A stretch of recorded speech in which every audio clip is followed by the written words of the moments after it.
Bonjour à tous, bienvenue dans cette Esprit Party Shako et Baïonnette, un supplément napoléonien pour Mousquet Tomahawk. Cette partie a été tournée lors de la convention de Bucher. Nous avons deux armées qui s'affrontent, des Polonais d'un côté, donc avec la liste française, et en face ce sont des Prussiens. Le jeu est en 750 points, c'est un gros format quand même, la table est un peu petite d'ailleurs pour ce format, mais ça l'a fait quand même. Là nous avons les Polonais qui commencent la partie avec la cavalerie légère. Donc ce sont des lanciers qui partent sur la droite. Oui, parce qu'en face, si vous voyez sur l'image, il se trouve une ligne entière, plus une artillerie qui oblige la cavalerie légère à s'écarter de chaque côté pour ne pas prendre le feu.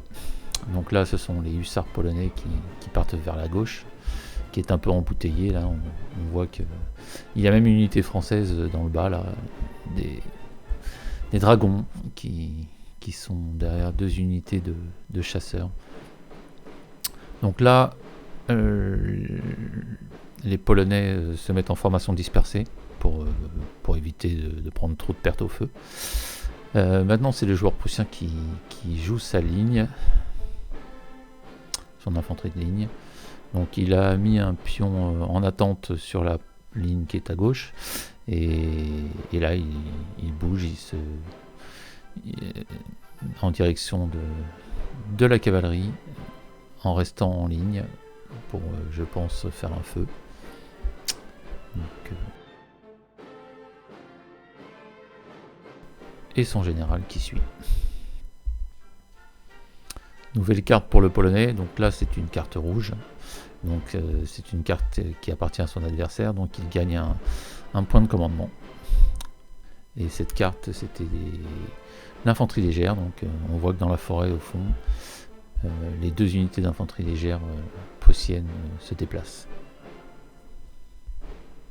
Les pions de commandement ont beaucoup d'importance dans cette version 2, car cela permet de jouer une unité ou plusieurs unités suivant le coût que cela coûte, sans avoir besoin de jouer une carte.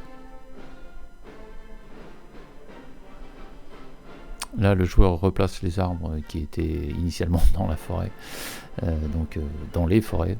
Voilà, un petit jeu d'arbres. Donc nouveau tour pour le Prussien. Il joue son artillerie, donc il la déplace.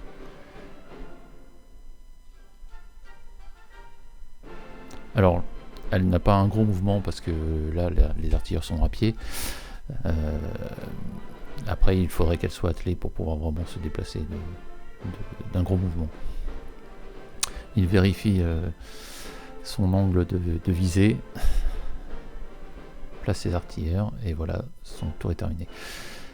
Justement, avec les points de commandement, le Polonais joue 3 points de commandement pour jouer sa cavalerie légère, enfin son unité de Ulan, et charger la cavalerie, qui a fait une erreur, je pense, en se déplaçant à distance de charge de la cavalerie légère.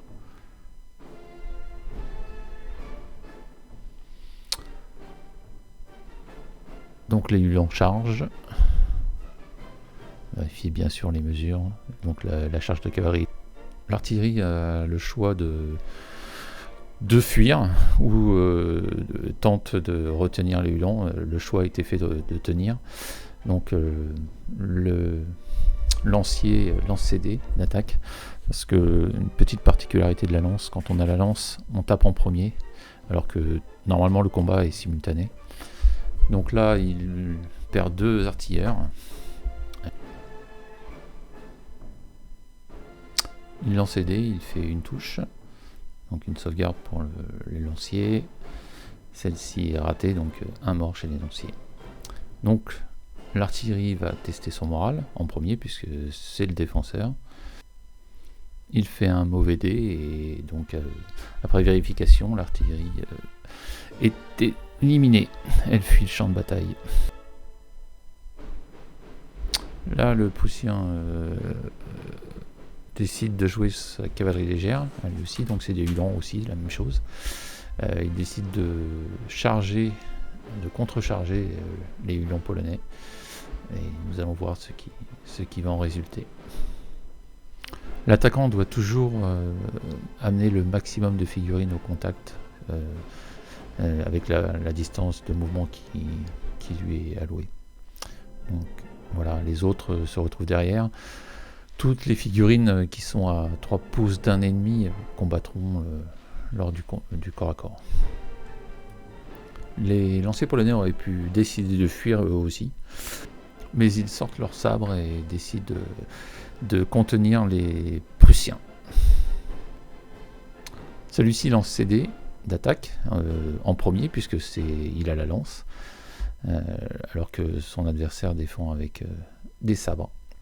Donc 3 touches apparemment qui sont sauvegardées, et donc un mort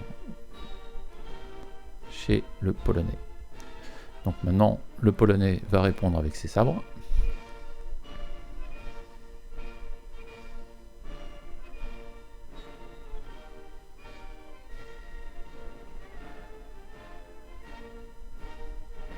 Une seule touche qui est sauvegardée. Test de morale du Polonais, qui après vérification est une réussite. Donc dans ces cas-là, test de morale de l'attaquant, puisqu'il n'a pas réussi à casser son ennemi. Test de morale de l'attaquant qui est lancé par le Prussien, et là je crois que c'est raté. Donc c'est recul des lanciers prussiens. La distance de recul est égale à la distance de mouvement de la cavalerie, enfin de chaque unité. Donc là il recule de 10 pouces, et le Polonais va lancer un dé par figurine qui recule, pour savoir le nombre de pertes que le Prussien a reçu pendant ce recul. Bien évidemment, c'est beaucoup plus dur de faire des pertes sur un recul que sur une fuite. Là, d'ailleurs, il n'y a pas eu de perte lors du recul. Le Prussien, n'ayant plus de cartes dans les mains, repioche 3 cartes. Et là, un fait extraordinaire. Les 3 cartes sont les 3 cartes horloge, donc qui mettent fin au tour. Le deuxième tour commence, c'est le joueur polonais du coup, qui commence le deuxième tour. Il joue sa carte cavalerie, non pas la carte cavalerie légère, mais cavalerie, parce que les deux cavaleries sont distinctes pour cette période. Et donc il décide de bouger ces dragons qui étaient un peu bloqués par son infanterie légère. Est-ce que c'est une bonne idée? Je ne sais pas, mais c'est fait. Le joueur prussien joue sa carte infanterie légère. Donc il va déplacer une de ses unités d'infanterie légère dans la forêt. Alors là, nous voyons qu'une partie du champ de bataille, parce que de l'autre côté, au fond, là, il y a le village. Et dans le village, il y avait aussi des Prussiens. Il y avait une unité de Landwehr avec un général de Landwehr. Et une unité de Schützen qui était aussi dans le village, qui n'a pas été jouée pendant le premier tour, et le deuxième tour non plus, je crois. Donc sa première unité ayant bougé, il décide de faire tirer sa deuxième unité sur les Uhlans qui sont là à portée. Il lance ses 6 dés, puisqu'il y a ses figurines. Il fait 3 touches. Il jette ses dés pour tuer. Donc suivant la portée de l'arme et la distance à laquelle vous tirez, le modificateur n'est pas le même. Il y a 2 morts, donc test de morale pour le Uhlan. Et c'est un 0, donc c'est vraiment pas bon. Donc c'est une fuite. Voilà, déplacement des Uhlans restants qui fuient vers leur bord de table. Marqueur de fuite. Nouvelle carte pour le Polonais. Il décide de faire jouer la Landwehr ennemie. Donc il prend un point de commandement.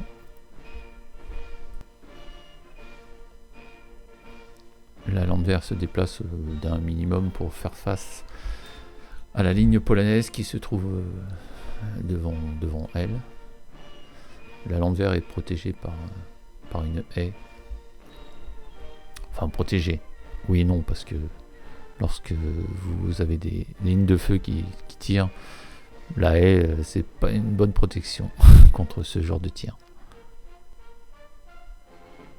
Le joueur prussien décide de jouer son infanterie légère et il met cette unité en vigilance.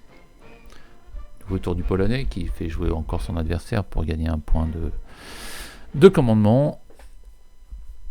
Et il donne la possibilité aux Prussiens de jouer ses Uhlans. Le Prussien, à ce moment de la bataille, est un peu le maître du centre. Là. Il y a une unité de Uhlans polonais qui est en fuite en face. L'infanterie est sur la droite, tout au fond là-bas. La cavalerie est sur la gauche polonaise. Le centre est bien fourni du côté prussien. Donc nous allons voir ce qui va se passer. C'est aux Prussiens de jouer et ils décident de jouer l'artillerie polonaise. Donc il gagne un point de commandement. Et cela va nous permettre d'expliquer un peu comment se passe le tir d'artillerie. Donc première chose, l'artillerie polonaise se réoriente un petit peu. Elle aura un malus pour le tir. Elle décide d'un endroit qu'elle vise pour son tir. Donc là, vous ne visez pas une troupe, vous visez un endroit. Donc vous mettez un marqueur pour dire je tire ici. Et voilà. Alors là, petite erreur. On déplace le marqueur alors que on ne peut pas viser un endroit que l'on ne voit pas. Donc comme on ne voit pas à travers des troupes, on ne peut pas viser ici. C'était une erreur pendant le jeu. On effectue le tir, donc le jet pour toucher, avec bien sûr des malus, des bonus. Et là, c'est raté. Donc on tire un deuxième dé, celui-ci va définir l'endroit où le boulet va rebondir. Là, coup de chance pour le Polonais, la déviation fait que le boulet rebondit dans la ligne derrière la ligne visée et en enfilade. Donc là, dans ces cas-là, c'est très très mortel parce qu'on jette un dé par figurine qui sont dans l'enfilade et sur une certaine distance. Et là, le boulet avait vraiment fait très mal parce qu'il a tué 8 ou 9 figurines. Et voilà pourquoi il ne faut surtout pas rester en enfilade devant l'artillerie. On pose de la fumée sur le canon qui vient de tirer et des marqueurs de feu parce qu'il faudra recharger maintenant pour pouvoir retirer. Nouveau tour du Prussien qui joue une nouvelle fois sa cavalerie légère et qui charge de nouveau les lanciers prussiens les lanciers polonais qui étaient en fuite. Donc la seule possibilité pour le Polonais, c'est de continuer sa fuite. Donc il continue sa fuite. Et là, il va lancer un dé par figurine qui reste pour savoir le nombre de morts qu'il va prendre lors de cette fuite.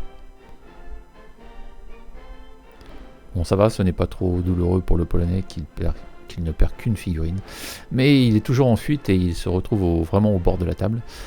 S'il n'arrive pas à arrêter cette fuite, la prochaine fois qu'il va devoir bouger, il sortira de la table, l'unité sera perdue. Le Prussien joue de nouveau son infanterie légère pour retirer les marqueurs de feu qu'il avait pris lors du tir contre les Uhlans au début de la partie. Nous avons avancé un petit peu dans la bataille, donc on voit que les Prussiens ont redéployé leur ligne face à la menace qui est sur leur droite. Ils ont aussi bougé leur infanterie légère pour sortir un peu de cette forêt, toujours pour contrer cette menace qui est à la droite. Les Polonais ont avancé un peu leur infanterie sur la droite aussi, de leur aile droite, pour empêcher les Jägers prussiens de sortir de la table, qui est le but du scénario. Voilà, le nouveau tour des Prussiens qui jouent leur infanterie de ligne de nouveau et qui avance inéluctablement contre la gauche polonaise. Le général qui a suivi, et maintenant c'est au tour du Polonais. Il joue de nouveau une carte rouge, encore la cavalerie légère prussienne. Il gagne encore un jeton commandement. Que va faire le Prussien avec sa cavalerie? Sachant qu'on ne le voit pas sur l'image, mais lors des tours précédents, l'artillerie a reçu un marqueur vigilance et donc va pouvoir tirer lors du mouvement de la cavalerie prussienne.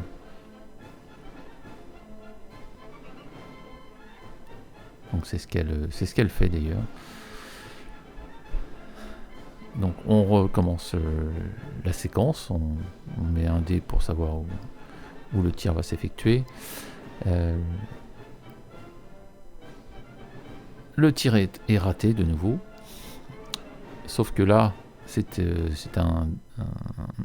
le rebond est devant l'impact souhaité, et malheureusement pour le Prussien, il arrive quand même à toucher une figurine et la tuer, ce qui implique un test de morale qui est raté une nouvelle fois par le Prussien et qui l'oblige à se retirer, à annuler sa charge et à se retirer, à faire une retraite. Certains trouvent que l'artillerie est faible à Mousquet Tomahawk et qu'elle coûte trop cher pour ce qu'elle fait. Quand elle est bien jouée, elle peut vraiment faire très très très mal. Donc je pense que c'est une unité comme une autre qui peut avoir son rôle à jouer lors de vos engagements. Comme on peut le voir sur l'image, le joueur prussien décide d'utiliser 3 points de commandement pour faire tirer sa ligne de feu. Donc il fait un feu de salve donc sur tout ce qui est devant lui, donc tout ce qui est cavalerie. Le feu de salve va toucher toutes les unités qui sont tout droit devant lui, et peu importe le couvert, toutes les figurines qui sont dans la distance de ce feu vont être touchées. Donc on jette un dé par figurine. Bien sûr, on différencie les dés par les unités pour savoir, après pour les tests de morale, et savoir où sont les pertes. Donc le premier lancer va être sur les hussards. Donc il y a 8 figurines, donc on jette les dés, et là c'est direct. Toutes les réussites, cela fait une perte. Alors,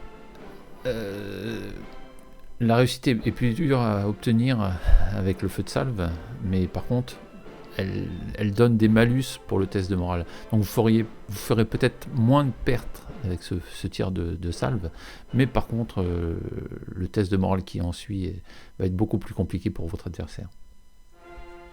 Donc là, le test est raté, donc les hussards doivent reculer. Alors, on a bougé les figurines pour pouvoir faire le deuxième tir sur les dragons. Le deuxième tir fait 2 pertes sur les dragons, test de morale, et pareil, recul des dragons. Donc là, comme on est au bord de table, on ne peut pas sortir de la table avec un recul, donc on se positionne contre la table. Et on remet les hussards devant, qui eux aussi ont reculé face à ce tir. Si les deux unités n'ont fait que reculer, c'est qu'ils ont fait un bon jet de morale, parce que souvent sur un tir de cette force, avec les pertes qu'il y a eu, la plupart des unités seraient parties en fuite. Donc nouveau tour des Polonais qui jouent de nouveau leur cavalerie légère. Et là donc il ne faut pas rester devant la ligne, donc ils font un mouvement pour s'échapper sur la droite. Il ramène l'officier qui lui aussi est de la cavalerie légère. pour faire un test de ralliement sur les Uhlans qui partaient à la dérive. Et grâce au commandement, ils arrivent à les retenir, donc ils se retournent et ils enlèvent leur marqueur fuite. Ils ne sont plus en fuite. Le Prussien joue la carte infanterie légère française, enfin polonaise. Donc les deux unités d'infanterie légère vont bouger et se rapprocher d'un des points de sortie prévus pour le scénario. Parce que c'est le but du jeu en vérité. Là, c'est sortir le maximum d'unités, en tout cas plus que son adversaire. Nouveau tour polonais, donc il joue une carte en avant. Alors cette carte en avant est un peu particulière. Cela permet de jouer tous ses officiers, donc de donner une activation à ses officiers, et qui eux-mêmes peuvent donner une action aux troupes qui sont de leur même classe et qui sont autour d'eux. Donc là, l'officier de cavalerie légère a donné un ordre aux hussards polonais qui sont de la même classe que lui de bouger. Et de l'autre côté, on voit que l'officier à pied de la ligne a donné à la ligne l'ordre d'avancer. Nouveau mouvement pour l'infanterie légère polonaise qui avance inéluctablement vers le point de sortie que l'on voit maintenant puisqu'on a déplacé l'arbre. Nous allons arrêter là notre petite explication de partie. Sachez que la partie se terminera par une victoire polonaise qui réussira à sortir 2 unités alors que le Prussien n'arrivera à en sortir qu'une. Contrairement à ce que l'on croit, ce ne seront pas les voltigeurs qui réussiront à sortir, parce que ceux-ci vont se faire arrêter par les Uhlans. Mais la différence sera faite grâce aux dragons qui réussiront à sortir en fin de partie. Voilà, j'espère que cela vous aura plu et que cela vous aura permis de voir un peu comment se passait une partie de Mousquet et Tomahawk. Bon jeu à tous et à bientôt, au revoir.